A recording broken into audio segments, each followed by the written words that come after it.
أعوذ بالله من الشيطان الرجيم بسم الله الرحمن الرحيم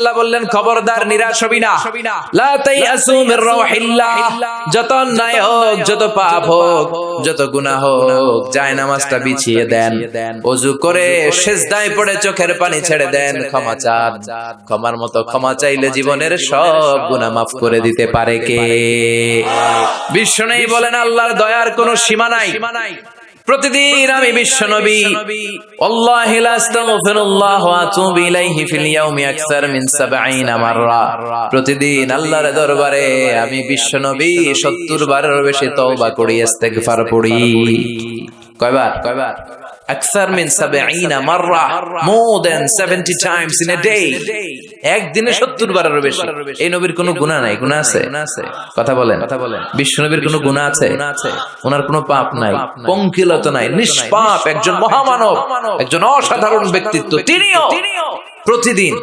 70 বারের বেশি তওবা করতেন তাহলে আমরা যারা গুনার সাগরে হাবুডুবু খাই আমাদের করা দরকার কয়বার হ্যাঁ আহা রব্বুল আলামিন বললেন গোলাম যত বড় গুনার সাগরে তুমি হাবুডুবু খাও না কেন তোমার জন্য আমার রহমতের দরজা খোলা আছে না নাই আল্লাহ বললেন গাফিরিয যামবি ওয়া কাবিলিত তাওবা আমার কাজ হলো গুনাহ maaf করা তওবা কবুল করা শয়তানের কাজ হলো খালি ওয়াসওয়াসা দেওয়া বান্দার কাজ হলো ওয়াসওয়াসা খেয়ে গুনাহ করা আল্লাহ বলে আমি আল্লাহর কাজ হলো খালি ক্ষমা করা আল্লাহ বলেন তোরা যদি পাপ না করতি আর আমার কাছে মাফ না চাইতি তাহলে তোদেরকে ধ্বংস করে দিয়ে এমন এক জাতি আমি পৃথিবীর বুকে বানাতাম পাঠাতাম যারা সকালে পাপ করে দুপুরে মাফ চাইতো দুপুরে পাপ করে রাতে মাফ চাইতো আর আমি আল্লাহ ক্ষমা করে দিতাম সুবহানাল্লাহ পড়ে আল্লাহর কাছে সবচেয়ে প্রিয় জিনিস হচ্ছে ক্ষমা করা কি করা বান্দা যখন আল্লাহর কাছে ক্ষমা চায় আল্লাহর কাছে ফিরে আসে যে আমরা বলি তাওবা মানে টু রিটার্ন ব্যাক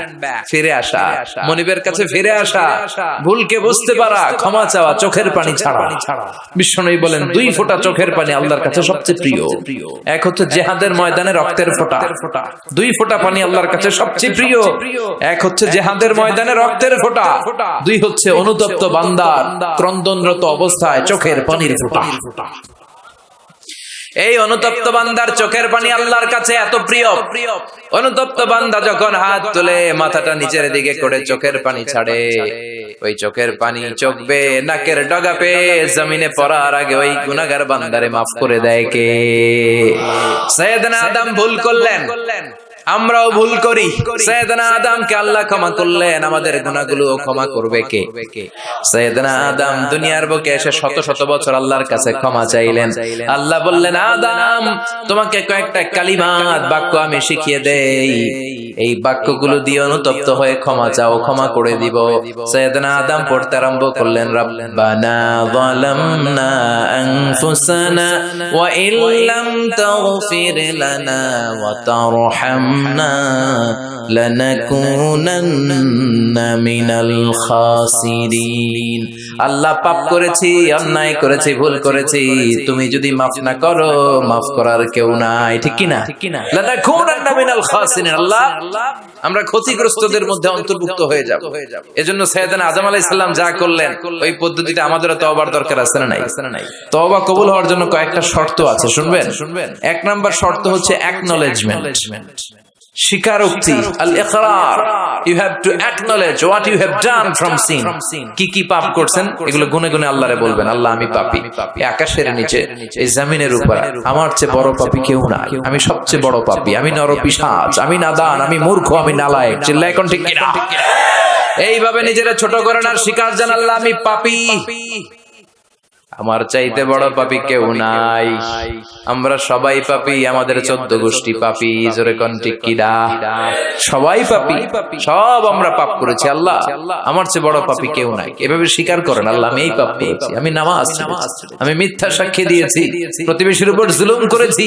অন্যায় করেছি খারাপ আচরণ করেছি একটার পর একটা স্বীকার জান এগুলো স্বীকার গেলে খুশি হয় কে দুই নাম্বার শর্ত নাদামা অনুতপ্ত হওয়া repentant you have to be repent repentant what you have done from sins, আপনি অনুতপ্ত হন, আপনি চোখের পানি ছাড়েন, আপনি নত হন আর আল্লাহরে বলেন আল্লাহ আমি অনুতপ্ত, আর জীবনে করব না।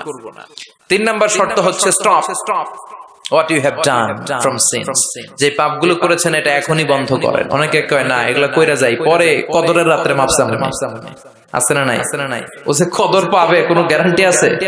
কথা বলেন, আরে কদর তো অনেক দূরে, আরো একদিন যে বাঁচবো কোনো গ্যারান্টি? কথা কন। শ্বাস যেটা ভিতরে ঢুকালাম, ব্রেথ ইন, এই ব্রেথ আউট, শ্বাসটা বের করতে পারবো, কোনো গ্যারান্টি আছে? লা ইস্তাখিরুনা সাআতা ওয়া লা ইস্তাকদিমুন, 1 সেকেন্ড আগেও আসে না, 1 সেকেন্ড পরেও আসে না, সেটার নাম হচ্ছে মরণ। চিল্লায় বলেন ঠিক কিনা? তার মানে আপনাকে থেমে যেতে হবে। থামেন, অনেক হয়েছে, আন্না stop what you have done from sins, থামেন, থেমে যান, আর করবেন না। 4 নাম্বার হচ্ছে to hate what you have done, যা আপনি করেছেন এটা মন থেকে ঘৃণা করেন। সুদ খেয়েছেন, অনুতপ্ত হয়েছেন, স্বীকার করেছেন, থেমেছেন, এবার এটা ঘৃণা করেন, অন্তর থেকে মন দিয়ে ঘৃণা করেন। 5 নাম্বার শর্ত হচ্ছে to determine that you never repeat this sin in your life again, আপনি আল্লাহরে ওয়াদা দেন, কমিটমেন্ট দেন আর বলেন আল্লাহ আমার জীবনে পারত পক্ষে এই কাজ আমি আর করব না। এই পদ্ধতিতে যদি আমরা আল্লাহর কাছে ক্ষমা চাই, ক্ষমা করবে কে? চিল্লায় বলেন কে? আল্লাহ বলে গোলাম যখনই ক্ষমা চাইবি আমার দরজা তোর জন্য খোলা, 24/7, সপ্তাহের 7 দিন, মাসের 30 দিন, বছরের 365 দিন তওবার দরজা খোলা আছে না নাই? শুধু 2টা সময় তওবার রাস্তা বন্ধ করে দেয় কে? 1 নম্বরে বাদাল গারগারা, মালাকুল মাউত যখন চলে আসে, রুহু নেয়ার জন্য যখন টানাটানি করে, মালাকুল মাউতের চেহারা যখন মুমূর্ষু রোগীটা দেখে ফেলে, মৃত্যুর পথযাত্রী যখন মালাকুল মাউতকে চাক্ষুষ দেখে ফেলে, তখন তওবার রাস্তা ব্লক করে দেয় কে? তখন তওবা আল্লাহর কাছে করলে এটা কবুল হবে? আজীবন চান্স পাইছে, করে নাই। মালাকুল মাউতকে যখন দেখে ফেলবেন তখন আর তওবার রাস্তা খোলা থাকবে না, ওটা ব্লক, ওটা বন্ধ করে দেয় কে? ফেরাউনও যখন মালাকুল মাউতকে দেখছে আর লোহিত সাগরে ডুবতে ডুবতে যখন পানি খাইছে, পানি খাইতে খাইতে ফেরাউনের পেটটা এত বড় হয়ে গেছে, তখন ফেরাউন হাত তুলে বলে আনা মিনাল মুসলিমিন, কয় আমি মুসলমান। দেখছেন কত ভালো মানুষ? ফেরাউন না যদি মুসলমান হয় তা আমরা থেকে লাভ কি? কথা বলে তখন বলে আমি মুসলমান, তখন আর বাঁচার উপায় নাই। আল্লাহ বলে না, এখন করলে তো হবে না, তোমার সময় শেষ। কারণ তাকে যখন সাইয়েদনা মুসা আলাইহিস সালাম যাকাতের কথা বলল, সে বলল আমি যাকাত দিব না। সাইয়েদনা মুসা আলাইহিস সালাম বললেন আযাবের অপেক্ষা কর। আল্লাহ আযাব পাঠালেন, ফাখাসাফনা বিহি ওয়া বিদারিহিল আরদ, কারুনকে সহ, কারুনের সব সম্পদ সহ আল্লাহ জমিনে দাবিয়ে দিতে লাগলেন। কারুনও যেতে লাগলো, হাঁটু পর্যন্ত যায় তার ভয় হয় না, কোমর পর্যন্ত যায় তার ভয় আসে না, গলা পর্যন্ত যখন মাটিতে দেবে যায় সেও হাত তুলে কয় আমি মুসলমান। কি কয়? একই সিস্টেম, ফেরাউনের সিস্টেম, আমি মুসলমান। মুসা আমার যত সম্পদ তোরে আর তোর আল্লাহরে দিয়ে দিলাম, আমারে বাঁচা। এতক্ষণ যাকাতই দেয় না, এখন সব দিয়া ফেলায়, কত বড় ডাকাত। তার মানে একেবারে ফাইনাল স্টেজে যখন আপনি পৌঁছে যাবেন, তখন যদি আল্লাহর কাছে ক্ষমা চান কোনো লাভ হবে? কথা কন। এই মালাকুল মাউত আসার আগ পর্যন্ত যদি তওবা করতে পারেন, ওই তওবা কবুল করে নিবে কে? 2 নাম্বার যে সময়টাতে তওবা কবুল হয় না, ইনদামা তাতলু'উ শামসু মিন মাগরিবিহা, প্রতিদিন সকালবেলা পূর্ব দিক থেকে সূর্য ওঠে, পশ্চিম দিকে ডোবে। কিয়ামতের আগ দিয়ে সূর্য পূর্ব দিক থেকে না উঠে পশ্চিম দিক থেকে ওঠা শুরু করে দিবে। যেদিন সূর্য পশ্চিম দিক থেকে উঠবে, ওই দিন থেকে তওবার রাস্তা বন্ধ করে দিবে কে? এর আগ পর্যন্ত আল্লাহর কাছে যদি তওবা করি, ওই তওবা কবুল করবে কে? আল্লাহর উপর ভরসা আছে? হ্যাঁ, মৌলভী বাজারের ভাইয়েরা সব মৌলভী মানুষ। হ্যাঁ, আল্লাহর উপর ভরসা হয়, আল্লাহরে মায়া লাগে, আল্লাহরে ভালো লাগে, আল্লাহরে যে ভালো লাগে এটাও কইতে পারে না, কষ্ট হয়, জি হয় কইছে একজন। আল্লাহরে ভালো লাগে, ঠিক না? সবাই বলেন জি হয়। আল্লাহরে ভালো লাগে, জি হয়। তাহলে আল্লাহর একটা ডাক দেন, বলেন আল্লাহ। প্রাণ থেকে ডাক দেন, পড়েন আল্লাহ। হৃদয় থেকে ডাকেন, বলেন আল্লাহ। আল্লাহর সাথে যতক্ষণ বান্দার সম্পর্ক থাকবে, ততক্ষণ আল্লাহর পক্ষ থেকে স্পেশাল মার্সি, ব্লেসিংস, রহমত আছে না নাই? চিল্লায় বলেন আছে না নাই? আল্লাহ ডেকে বললেন গোলাম যখনই ডাকবি তখনই আমি সাড়া দেই। আল্লাহু আকবার। এমন এক আল্লাহ মাঝরাতে উঠে চোখের পানি ছেড়ে যদি আল্লাহরে ডাকেন, আল্লাহ আছে না নাই?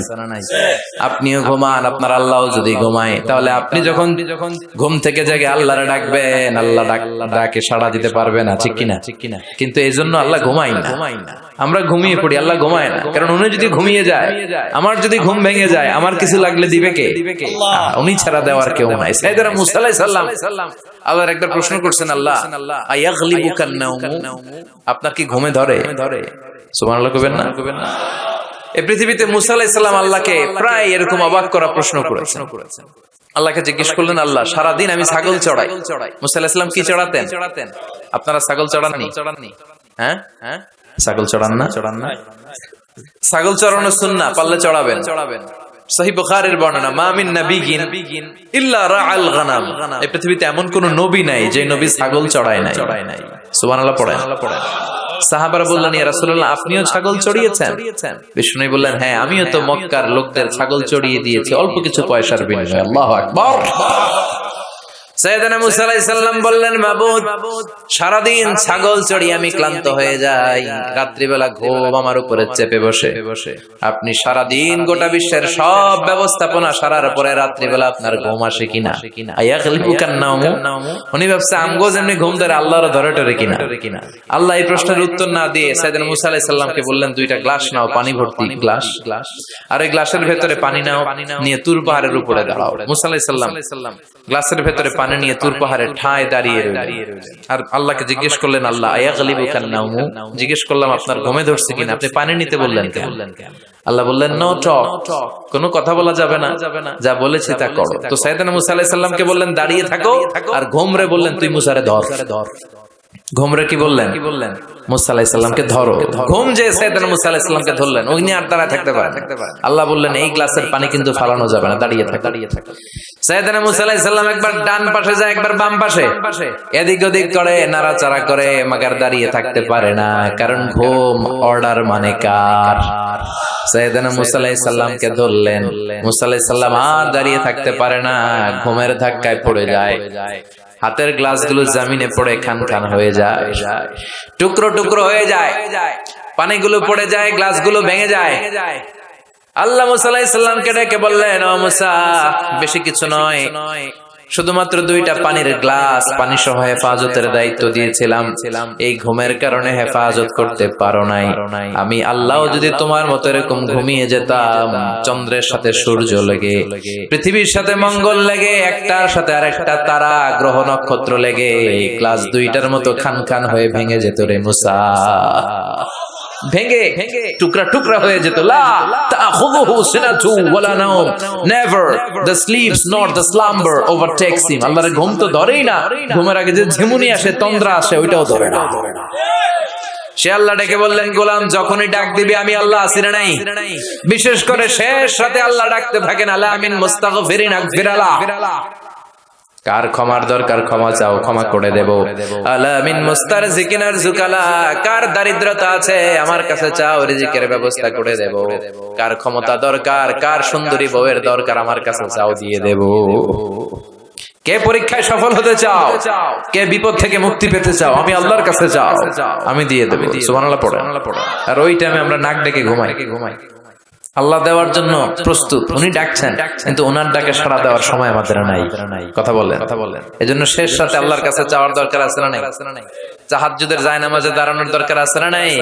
তাহাজ্জুদের জায়নামাজে মরণ দিও প্রভু আমায়, একামতে দিনের কাজে কবুল করে নিও আমায়। তাহাজ্জুদের জায়নামাজে মরণ দিও প্রভু আমায়, একামতে দিনের কাজে কবুল করে নিও আমায়। পড়েন আমিন।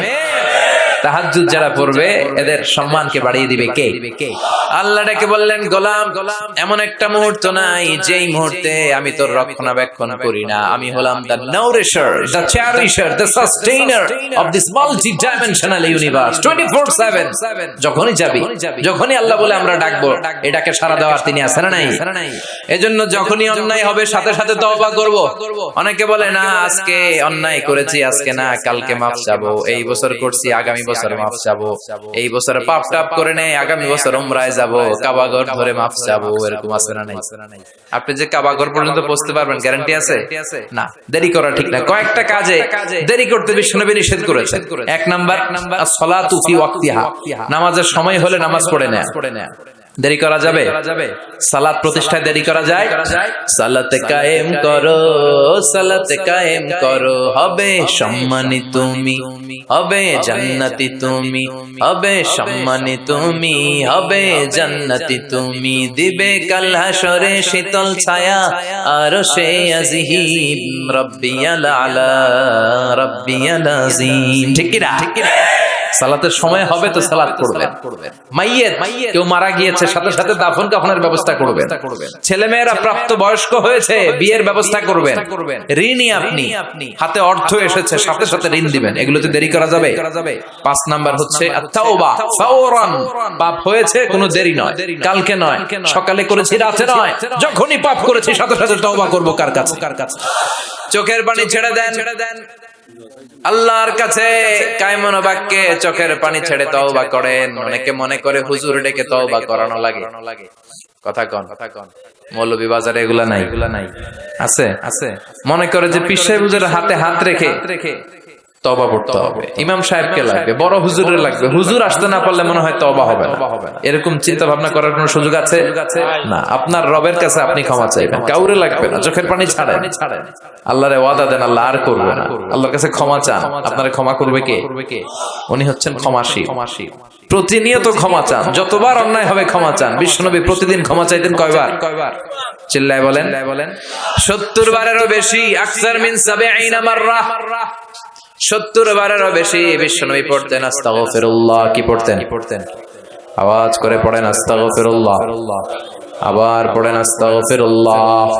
আর বিশ্বনবী বলতেন মান লাজিমাল ইস্তিগফার জাআলাল্লাহু লাহু মিন কুল্লি দিকিন মাখরাজা।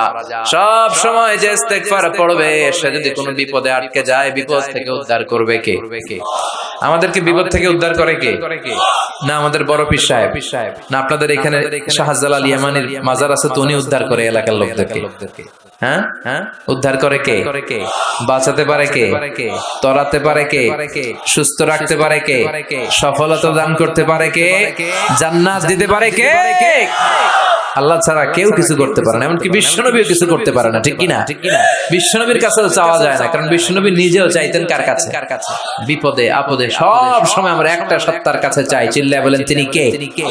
এজন্য বিশ্বনবী বলতেন যারাই সব সময় ইস্তিগফারের সাথে লেগে থাকবে তারা প্রথমত আল্লাহর কাছে বিপদ থেকে মুক্তি পেয়ে যাবে। বিপদে পড়লেই মুক্তি। মান লাজিমাল ইস্তিগফার জাআলাল্লাহু লাহু মিন কুল্লি দিকিন মাখরাজা ওমিন কুল্লি হাম্মিন ফারাজা। আর আপনাকে দুশ্চিন্তা মুক্ত করে দিবে কে? এগুলো হচ্ছে ফাদাইলুল ইস্তিগফার, ইস্তিগফারের ফজিলত। বিপদে পড়বেন আপনার বিপদ মুক্ত করে দিবে, টেনশন মুক্ত করে দিবে। আমাদের সমাজে টেনশন আছে না নাই? মৌলভী বাজারে মাশাআল্লাহ এগুলো নাই। হ্যাঁ, কি টেনশন বলেন? কিসের এত টেনশন আপনাদের? সবার চেহারা কত সুন্দর, কি হাসি খুশি, হ্যাঁ, খেয়ে দে নাদুস নাদুস সবাই। কিসের টেনশন বলেন? কিসের? জীবনের টেনশন, মরণের টেনশন, ক্যারিয়ারের টেনশন, বাড়ি ভাড়া, বিদ্যুৎ বিল, পুলিশের দৌড়ানি, র্যাবের দৌড়ানি আছে না নাই? এই এলাকায় এগুলো নাই। তার মানে টেনশনের শেষ নাই। রাস্তায় বেরিয়েছে যে কোনো মুহূর্তে সড়ক দুর্ঘটনা আছে না নাই? যে কোনো মুহূর্তে চলে যেতে পারে। কে আগে যাবে কে পরে যাবে কোনো সিরিয়াল নাই। মুরব্বীরা বেঁচে থাকে, মাঝে মাঝে যুবকরা মরে যায়। হাসপাতালে রোগীগুলো বেঁচে থাকে, ডাক্তার মরে যায়। কথা কন নাকি মৌলভী বাজারে ডাক্তার মরে না? হ্যাঁ, এই এলাকার ডাক্তাররা মরে না? মরে। কে যে কখন চলে যাবে কোনো হদিস নাই। তো এই যে এত জীবনের টেনশনে অনেকে হার্ট অ্যাটাক করে। এই টেনশন মুক্ত করে দিবে কে? যদি সব সময় ইস্তেগফার পড়েন বিপদ মুক্ত করবে আল্লাহ, টেনশন মুক্ত করবে। ওয়ারযুকহু মিন হাইসু লা ইয়াহতাসিব, এমন জায়গা থেকে আল্লাহ রিজিকের ব্যবস্থা করে দিবেন যেটা আপনি কল্পনাও করতে পারেন নাই। সুবহানাল্লাহ পড়বেন না? আবার বিশ্বনবী বললেন সব সময় যারা ইস্তেগফার পড়বে আল্লাহর কোনো আযাব তাদের উপর আসবে না। সুবহানাল্লাহ পড়েন। আল্লাহর কোরআন সাক্ষী, আল্লাহ বললেন ওয়ামা কানাল্লাহু মুআযযিবাহুম ওয়া হুম ইস্তাগফিরুন।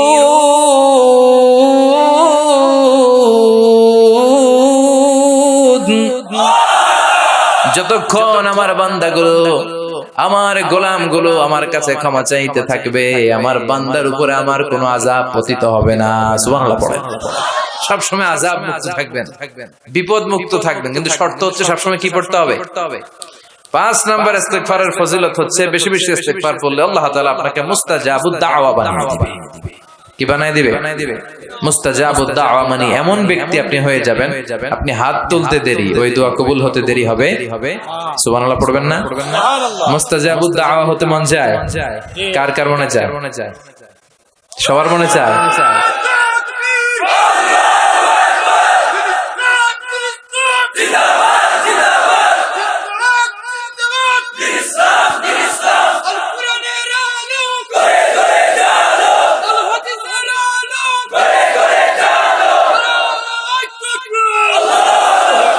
আমাদের সবাইকে তুমি মুস্তাজাবুদ দাওয়া হিসেবে কবুল করো। আপনারা ইমাম আহমদ ইবনে হাম্বলের নাম শুনেছেন? অনেক বড় মুহাদ্দিস ছিলেন, হাম্বলি মাযহাবের অনেক বড় ইমাম। উনি একক হাদিসের গ্রন্থ হিসেবে পৃথিবীর সবচাইতে বড় হাদিসের কম্পাইলেশনটা নিজে করেছেন, মুসনাদ আহমদ ইবনে হাম্বল। 40,000-এর মতো হাদিস আছে ওই কিতাবে। তিনি তার শেষ জীবনটা সফর করে করে দেশ থেকে দেশান্তরে ছুটি বেরিয়েছেন। তিনি হাদিস সংগ্রহের কাজে এক সফরে বেরিয়েছেন, লম্বা সফরে, ওনার জীবনী থেকে নেয়া। ওই লম্বা সফরে প্রচন্ড শীতের রাতে উনি এক মসজিদে আটকেছেন। এত কুয়াশা, এত ঠান্ডা, এত স্নো পড়ছে। উনি ভাবলেন এক কাজ করি, এই মসজিদটাতে রাতে আমি ঘুমিয়ে পড়ি, ফজর বাদ আমি সফরে বেরোবো, আবার নতুন করে নতুন উদ্যমে হাদিস সংগ্রহের কাজে আমি বেরিয়ে পড়ব। কিন্তু মসজিদে শুয়ে উনি পড়লেন বিপাকে। মসজিদের দারোয়ান ওনারে মসজিদে থাকতে দেয় না।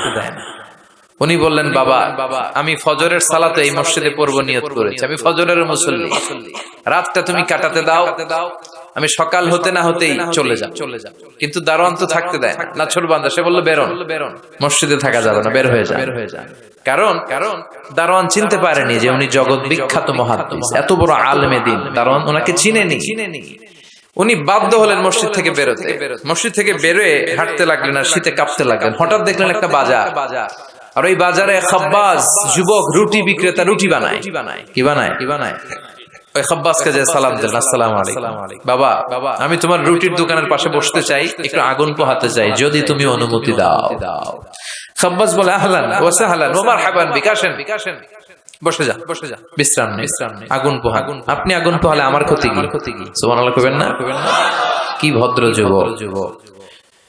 সাইয়েদনা ইমাম আহমদ ইবনে হাম্বল আল্লাহর শুকরিয়া করলেন, বসলেন, আগুন পোহাতে লাগলেন আর হাদিসের বই পড়তে লাগলেন। আর দেখলেন এ খাব্বাজ রুটি দোকানদারের মালিক, যুবক রুটি বিক্রেতা, রুটি বানায় আর কিছুক্ষণ পর পর পড়ে আস্তাগফিরুল্লাহ। কিছুক্ষণ পর পর সে শুধু পড়ে আস্তাগফিরুল্লাহ। রুটি বানায় পড়ে আস্তাগফিরুল্লাহ, খামির বানায় পড়ে আস্তাগফিরুল্লাহ, চুলার মধ্যে রুটি ঢুকিয়ে দেয় আর পড়ে আস্তাগফিরুল্লাহ, শুধু আস্তাগফিরুল্লাহ। কেউ রুটি কিনতে আসলে তাকে রুটি দেয় আর পড়ে, টাকা নিয়ে ক্যাশ বক্সে রাখে আর কি পড়ে, শুধু এটাই। ইমাম আহমদ ইবনে হাম্বল কৌতূহলবশত জিজ্ঞেস করলেন, ইয়া শাব মালাক দাইমান তাকরাউনা আস্তাগফিরুল্লাহ, হে যুবক ঘটনা কি? আসার পর থেকে খালি দেখতেছি আস্তাগফিরুল্লাহ, আস্তাগফিরুল্লাহ, আস্তাগফিরুল্লাহ। কেন? যুবক বলে, ইস্তেগফার বেশি বেশি পড়ার কারণে আমি জীবনে অনেক কিছু পেয়েছি। কি পেয়েছো? জাআলানিল্লাহু তাআলা মুস্তাজাবাদ দাওয়া। এই দোয়ার বরকতে আমার আল্লাহ আমারে মুস্তাজাবুদ দাওয়া বানিয়ে দিয়েছে। আমি যা চাই তাই পাই, যা দোয়া করি তাই কবুল। সুবহানাল্লাহ কইবেন না? ইমাম আহমদ ইবনে হাম্বল তো অবাক, বলে কি এই ছেলে, আমি এত বড় মুহাদ্দিস, আমিও তো মুস্তাজাবুদ দাওয়া নই, আমিও তো না, কি করে সে মুস্তাজাবুদ দাওয়া হলো? আরো কৌতূহল নিয়ে জিজ্ঞেস করলেন, আনতা মুস্তাজাবুদ দাওয়া?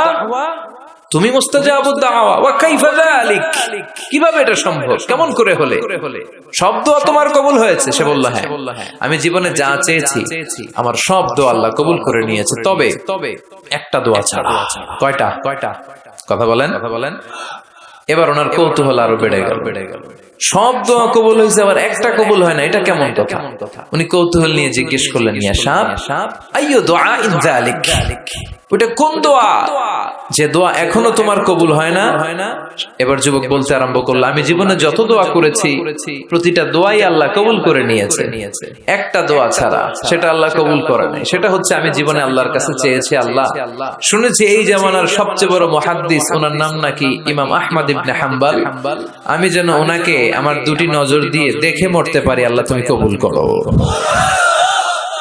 এই দোয়াটা আমি প্রতিদিন করি, কিন্তু আল্লাহ কবুল করে না, আমার এই দোয়াটা কবুল হয় নাই, বাকি সব দোয়া কবুল হয়েছে। ইমাম আহমদ ইবনে হাম্বল আর ধৈর্য ধারণ করতে পারলেন না, চোখের পানি ছেড়ে দিলেন। আর যুবককে বললেন, ইয়া সাব, তোমার এই দোয়াটাও কবুল হয়েছে, তোমার এই দোয়াটাও আল্লাহর কাছে কবুল হয়েছে। আনা আহমদ ইবনে হাম্বল, আমি সেই আহমদ ইবনে হাম্বল মুহাদ্দিসুদ দাহর, আমার সাথে দেখা করার জন্য আল্লাহ আমার দরবারে তোমারে পাঠায় নাই, আমারে তোমার দরবারে নিয়ে এসেছে। আমি আহমদ ইবনে হাম্বল মুহাদ্দিসুদ দাহর, এ যুগের সবচেয়ে বড় মুহাদ্দিস, আমি সেই ব্যক্তি। এবার যুবক আর ধৈর্য ধারণ করতে পারে না, চিৎকার দিয়ে আল্লাহর শুকর আদায় করে সাইয়েদনা ইমাম আহমদ ইবনে হাম্বলকে জড়িয়ে ধরে, হাতে হাত রেখে মুসাফা করে, কপালে চুমু খায় আর বলে, ইমাম আপনি ঠিকই বলেছেন, আজকের এই গভীর রজনীতে আমার এই দোয়াটাও আল্লাহ কবুল করে নিল। মুস্তাজাবুদ দাওয়া। সব সময় যদি এভাবে ইস্তেগফারের সাথে লেগে থাকা যায়, ইস্তেগফারের আমলটা যদি করা যায়, এখানকার যারা আছেন এদের মধ্যে অনেকে মুস্তাজাবুদ দাওয়া হয়ে যাবে। মুস্তাজাবুদ দাওয়ার কিছু শর্ত আছে, হালাল ঢুকাইতে হবে ভিতরে। কি ঢুকাইতে হবে? হারাম দিয়ে যদি লা ইয়াদখুলুল জান্নাতা জাসাদুন গুযিয়া বিহারাম, হারাম খেয়ে নাদুস নুদুস হয়ে পুষ্ট হয়ে যে দেহটা বড় হয়, ওই দেহ কশিন কালো জান্নাতে ঢুকবে না। ইন্নাল্লাহা তাইয়্যিব লা ইয়াকবালু ইল্লা তাইয়্যিবা, আমার আল্লাহ পবিত্র, আল্লাহ পবিত্র ছাড়া কোনো কিছু কবুল করে না। আপনি হারাম টাকা দিয়ে 10 কোটি টাকা দিয়ে মৌলভীবাজারের সবচাইতে আই ক্যাচিং একটা মসজিদ বানিয়েছেন, আল্লাহর কাছে এটার কোনো দাম নাই। কথা কন।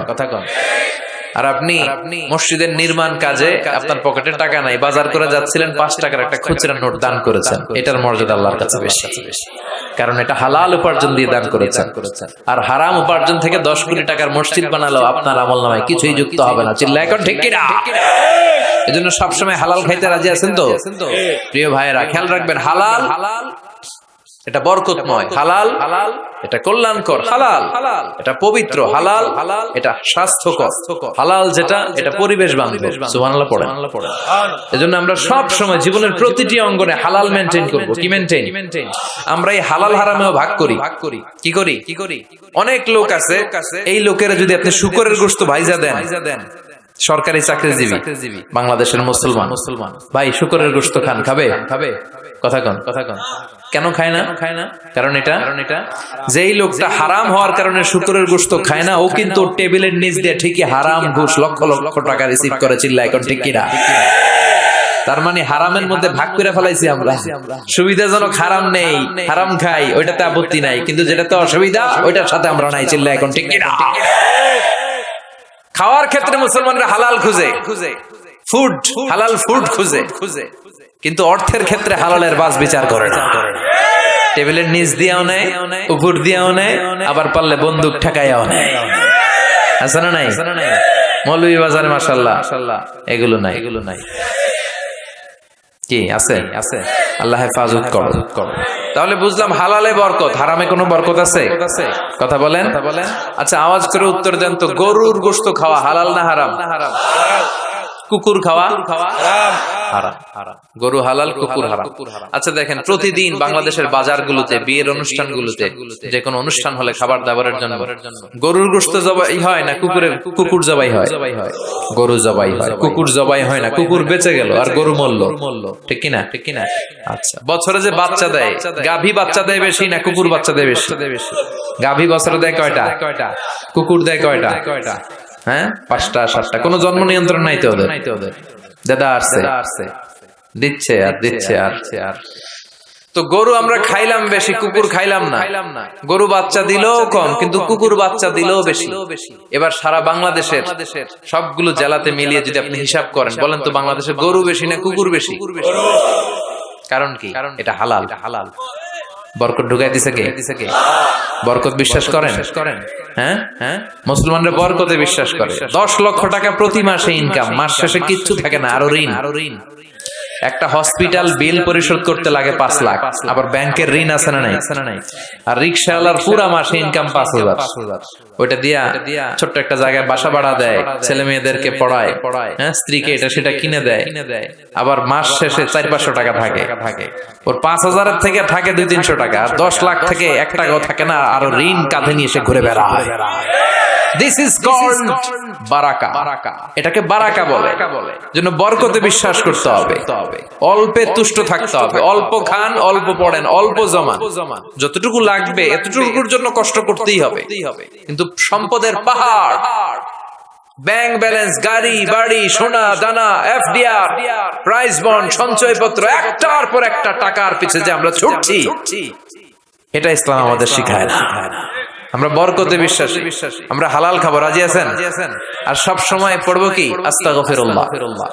ইস্তেগফারের ফজিলত শুনে মনটা ভরছে, আল্লাহর প্রতি আস্থা জেগেছে, এবার প্রাণ ভরে পড়েন আস্তাগফিরুল্লাহ, হৃদয় দিয়ে পড়েন আস্তাগফিরুল্লাহ, মন থেকে আল্লাহর ডাকেন, পড়েন আস্তাগফিরুল্লাহ। আবার বিষ্ণু বললেন আস্তাগফিরুল্লাহাল্লাযী লা ইলাহা ইল্লা হুয়াল হাইয়ুল কাইয়্যুম ওয়া আতুবু ইলাইহি। এই ইস্তিগফারটা যে পড়বে, যুদ্ধের ময়দান থেকে পালিয়ে গেলে অনেক বড় কবিরা গুনাহ হয়, এই কবিরা গুনাহকারী সম্পাদনকারী লোকটারেও maaf করে দিবে কে? এই ইস্তিগফারটা যদি পড়ে, আস্তাগফিরুল্লাহাল্লাযী লা ইলাহা ইল্লা হুয়াল হাইয়ুল কাইয়্যুম ওয়া আতুবু ইলাইহি, পড়তে রাজি আছেন? আবার সাইয়েদনা আবু বকর ডেকে বললেন, নবী আল্লিমনি দুআআন আদু বিহি ফি সালাতি, এমন একটা দোয়া বা ইস্তিগফার আপনি আমারে শিক্ষা দেন যে ইস্তিগফারটা আমি আমার নামাজের মধ্যে পড়বো। কই পড়বো? কথা কন। বিশ্বনবী শিখায় দিলেন, আবু বকর তুমি পড়ো, আল্লাহুম্মা ইন্নী যালামতু নাফসি যুলমান কাসীরা ওয়া লা ইয়াগফিরুয যুনুবা ইল্লা ফাগফিরলি মাগফিরাতাম মিন ইনদিক ইন্নাকা আনতাল গফুরুর রহিম। এটা আমরা দোয়ায়ে মাসুরা বলি, আমরা কি বলি? এটাও একটা ইস্তিগফার। এটাও যেখানে ক্ষমা চাওয়ার প্রসঙ্গ থাকবে ওইটাই কি? কথা বলেন। ইন্নী যালামতু নাফসি, আল্লাহ আমি জুলুম করেছি, যুলমান কাসীরা, অনেক জুলুম, ওয়ালা ইয়াগফিরুয যুনুবা ইল্লা, এই জুলুম, এই পাপ আপনি ছাড়া তো ক্ষমা করবার কেউ নাই। ফাগফিরলি মাগফিরাতাম মিন ইনদিক, আপনার গুনাহে আপনার দয়া আপনি আমারে ক্ষমা করে দেন। ইন্নাকা আনতাল গফুরুর রহিম, আল্লাহ আপনি ক্ষমাশীল, আপনি মেহেরবান। পড়েন আমিন। এগুলো সবই ইস্তিগফার, সবগুলো সহিহ হাদিস দ্বারা সাব্যস্ত। তবে এই সব ইস্তিগফারের মধ্যে শ্রেষ্ঠ ইস্তিগফারের নাম সাইয়্যিদুল ইস্তিগফার। কি নাম? মানে লিডার অফ দ্য অল ইস্তিগফারস। মুখস্থ আছে অনেকের? কার আছে দেখি? আছে মাশাআল্লাহ, অনেকের আছে। যাদের নাই তারা মুখস্থ করবেন, গুগলে ঢুকবেন, স্মার্টফোনের ভিতরে ঢুকবেন। স্মার্টফোন এখন ছেলেপেলারা শুধু ওই বিপিএল এর খেলা আছে না নাই, এই খেলা দেখা, ওই নাচানাচি, ওই ফেসবুকিং, এগুলো নিয়ে ব্যস্ত। এই ফেসবুকটা এসে সব শেষ করে দিল। লেখাপড়া এখন কিচ্ছু নাই, এখন পরীক্ষার হলো ফেসবুকিং করে। আছে না নাই? না, এগুলোর নিয়ন্ত্রিত ব্যবহার করবেন, তা না হলে আপনার সময় সব শেষ হয়ে যাবে। এই গুগলে ঢুকে আপনি লিখবেন সাইয়্যিদুল ইস্তিগফার। এই সাইয়্যিদুল ইস্তিগফার লিখলেই সাইয়্যিদুল ইস্তিগফার বানান সহ চলে আসবে। মৌলভীবাজার ভাইরা এটা মুখস্থ করতে হবে। বিষ্ণু বলেছেন, কেউ যদি দিনের বেলা এই সাইয়্যিদুল ইস্তিগফার পড়ে, ওই দিনে মৃত্যু হলে সে জান্নাতি। এই সাইয়্যিদুল ইস্তিগফার যদি কেউ রাতে পড়ে, ওই রাতে মৃত্যু হলে সে জান্নাতি। এই সাইয়্যিদুল ইস্তিগফার মুখস্থ না করে থাকা যায়? কথা বলেন। আল্লাহুম্মা আনতা রাব্বি লা ইলাহা ইল্লা আনতা খালাকতানি ওয়া আনা আবদুক ওয়া আনা আলা আহদিকা ওয়া ওয়া'দিকা মাসতাতা'তু আউযু বিকা মিন শাররি মা সানা'তু আবুউ লাকা বিনি'মাতিকা আলাইয়া ওয়া আবুউ বিযামবি ফাগফিরলি ফা ইন্নাহু লা ইয়াগফিরুয যুনুবা ইল্লা আনতা। পড়েন আমিন। চিল্লায় পড়েন আমিন। তাহলে তাওবা ইস্তেগফার পাপ হইলেই এই তাওবা ইস্তেগফারের দরকার আছে না নাই? প্রতিদিন কয়বার? কমসে কম 100 বার। ইস্তেগফার কয়বার পড়বো? রাস্তা দিয়ে হেঁটে যাচ্ছেন, বাজারের ব্যাগ হাতে, কিচ্ছু করার নাই, কি পড়বেন? আস্তাগফিরুল্লাহ। চিল্লায় পড়েন, কি পড়বেন? বিশ্বনবী বলতেন জিহ্বাটারে ভিজিয়ে রাখো আল্লাহর জিকির দিয়ে।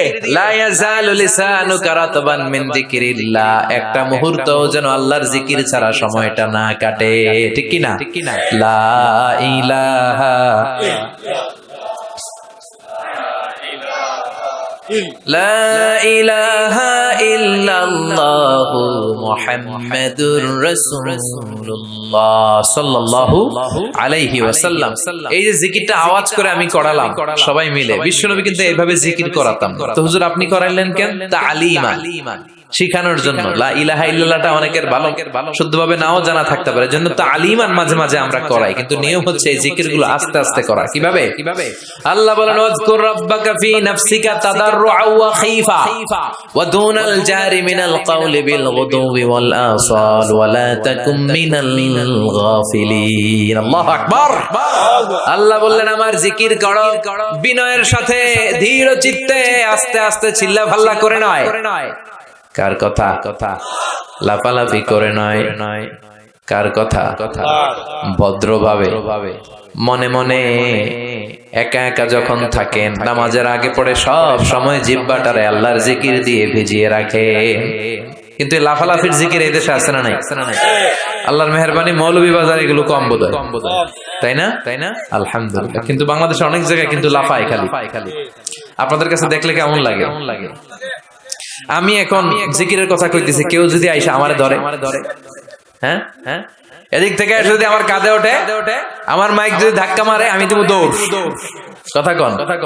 হ্যাঁ, তো এইটা কেমন জিকির রে ভাই? আমি জিকির করাচ্ছি, আপনি লাফাচ্ছেন কেন? বিষ্ণু ইসলাম এবং ওনার সাহাবারা যখন জিকির করতেন, তাসবিহ পড়তেন, কোন জিকির করার সময় এরকম বিষ্ণুনবী জিকির করতেছেন, সাহাবারা লাফাইতে লাফাইতে খেজুর গাছের উপরে পাওয়া যায়? হাদিসে পাওয়া যায়? অথবা বিষ্ণুনবী তাসবিহ পড়তেছেন, জিকির করতেছেন, সাহাবারা লাফাইতে লাফাইতে বিষ্ণুনবীর কান্দে আছে? তাহলে এগুলো করা যাবে? আবার অনেক জায়গায় এমন জিকির করে, হুই হাই হেই হো হেই হো, আছে না নাই? হ্যাঁ, ওই যে কয় বসেন। না, এগুলো ভুল, এগুলো আমরা করব না। এই যেটা উচ্চারণ করলো, এই কথাটা বলতেই পারি না কোথাও। বললেই আমি মাহফিলে ওই দুই একজন উঠলে আমি উঠতে দেই না, তো আমি বলি এই উঠলেন কেন, বসেন। তখন সবাই শুরু করে বসেন। তো এরকম লাফালাফি করে জিকির করা, এটা সুন্নাতে নাই। আমরা ধীরস্থির ভাবে জিকির করব। বিশ্বনবী বলেছেন আফদালু যিকরি লা ইলাহা ইল্লাল্লাহ, সবচেয়ে শ্রেষ্ঠ জিকিরের নাম। আবার এটার নাম কালিমায়ে তাইয়্যিবা। এটার নাম কি? বিশ্বনবী বললেন মান ক্বালা লা ইলাহা ইল্লাল্লাহ মুখলিসান মিন কলবিহি দাখালাল জান্নাহ। ইয়াকিনের সাথে, ঈমানের সাথে একবার যে তার জীবনে পড়তে পারলো লা ইলাহা ইল্লাল্লাহ, তার জান্নাতের মালিক বানায়া দিবে কে? আবার আল্লাহ বললেন দারাবাল্লাহু মাসালান কালিমাতান তাইয়্যিবাতান কাশাজারাতিন তাইয়্যিবাতিন আসলুহা সাবিতুন ওয়া ফারউহা ফিস সামা। সুবহানাল্লাহ পড়েন। এটার নাম দিলেন আল্লাহ কালিমায়ে তাইয়্যিবা। এই লা ইলাহা জিকিরের নাম কি বলেন? কালিমায়ে পবিত্র বাক্য। এর চেয়ে পবিত্র আর হয় না। মুস্তাদরাকে হাকিম সাহিহ ইবনে হিব্বানে এসেছে, সাইয়েদনা মুসা আলাইহিস সালাম আল্লাহকে জিজ্ঞেস করলেন, আল্লাহ এমন একটা দোয়া, এমন একটা জিকির আপনি আমারে শিক্ষা দেন যে জিকিরটা দিয়ে আমি আপনারে ডাকবো। কে প্রশ্ন করলেন? মুসা আলাইহিস সালাম। উত্তর করেন, কে প্রশ্ন করেছে? মুসা আলাইহিস সালাম। কাকে প্রশ্ন করেছে? কি প্রশ্ন করেছে? যে আল্লাহ এমন জিকির শিক্ষা দেন যেটা আমি ছাড়া কেউ জানবে না, আমি আপনারে ডাকবো এটা দিয়ে। আল্লাহ বললেন মুসা তুমি পড়ো লা ইলাহা। মুসা আলাইহিস সালাম বললেন আল্লাহ এটা কি কইলে? আমি বললাম এমন একটা যেটা দিয়ে আমি ডাকবো আর কেউ জানে না। এটা তো সবাই জানে, এটা জাতীয় জিকির, এটা আন্তর্জাতিক জিকির, সবার মুখস্থ। আল্লাহ বললেন এটাই শ্রেষ্ঠ জিকির, এর চেয়ে শ্রেষ্ঠ জিকির আর হয় না। আল্লাহ ডেকে বললেন মুসা লাউ তাদউ লা ইলাহা ইল্লাল্লাহ ফি কাফফা ওয়াস সামাওয়াতুল আরদু ফি কাফফা, সাত আকাশ সাত জমিন যদি এক পাল্লায় রাখো, লা ইলাহাকে যদি আরেক পাল্লায় রাখো, লা রাজাহাত কাফফাতু লা ইলাহা ইল্লাল্লাহ, মুহূর্তের মধ্যে লা ইলাহার পাল্লাটা ভারী হয়ে যাবে। সাত আকাশ সাত জমিন এক পাল্লায়, লা ইলাহা আরেক পাল্লায়, ভারী হবে কোনটা? সবসময় লা ইলাহা জিকির করতে রাজি আছেন? আবার বিশ্বনবী বলছেন আহাব্বুল কালামি ইলাল্লাহি আরবা, আল্লাহর কাছে সবচেয়ে প্রিয় কথা চারটি। মৌলভীবাজারের ভাইয়েরা চিল্লায় কোন আল্লাহর কাছে সবচেয়ে প্রিয় কথা কয়টি? জোরে বলেন কয়টি? এক হলো সুবহানাল্লাহ, দুই হলো আলহামদুলিল্লাহ, তিন হলো লা ইলাহা ইল্লাল্লাহ, চার হলো আল্লাহু আকবার। এই চারটা কথা আল্লাহর কাছে প্রিয়। পড়তে রাজি আছেন? মনে থাকবে তো? আবার সাইয়েদনা আব্দুল্লাহ ইবনে আমর ইবনে আল-আস বলেন রাআইতু রাসূলুল্লাহ সাল্লাল্লাহু আলাইহি ওয়াসাল্লাম ইয়াকিদু তাসবিহা ফি ইয়ামিনিহি, আমি বিশ্বনবীকে ডান হাতের আঙ্গুলের গিড়ার ভেতরে তাসবিহ পড়তে দেখেছি। সুবহানাল্লাহ পড়েন। আপনাদের ডান হাতে আছে সবার? উঠান দেখান আমার এইভাবে। এই তো সবার হাত দেখা গেছে।